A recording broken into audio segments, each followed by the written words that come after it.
மணிப்பூருக்கு மோடி போகவும் மாட்டாரு, இப்போ வரைக்கும் போல. தமிழ்நாட்டு அமைச்சர் பெருமக்கள், முன்னாள் அமைச்சர், அந்த பகுதியை சார்ந்தவர் வேகமா ஓடுனதுல உங்களுக்கு என்ன சந்தேகம்? கள்ளச்சாராயத்துல 66 பேர் செத்து போனாங்கல்ல, அப்ப நீங்க வந்திருந்தா சந்தேகம். எல்லாரும் போயிருக்காங்க, அப்பவும் போனாங்க அமைச்சர் பெருமக்கள் அத்தனை பேர் இருந்தாங்க. கீச்சாங்க. இப்போ வரைக்கும் சாராயம் விக்கிறாங்க. இந்த ஒப்பீடே தப்பு சார். எப்படி தப்பு? சரி, ஒப்பீடு தப்பு. மாதேஷ் இப்ப கரெக்ட்டா ஒரு ஒப்பீடு சொல்றேன் மாதேஷ். நான் சொல்றேன். நீங்க ஒண்ணு கீக்க வேணாம், நான் சொல்றேன்.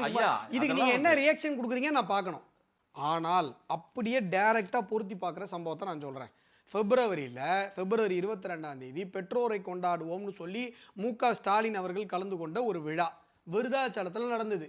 பழையப்பட்டினம்ங்கிற கிராமத்திலிருந்து மக்களை டாடா ஏசி வாகனத்தில் ஆடு மாடுகளை போன்று அடைத்து திமுகவினர் கட்டாயப்படுத்தி அழைத்து சென்ற ஒரு வாகனம் குடை சாய்ந்து 3 பேர் இறந்து போனாங்க. பிடிச்சா நீங்க வாங்க, வாங்க, ஏன் பயப்படுறீங்க? வாங்க, நான் அடிக்கலாம் மாட்டேன், வாங்க.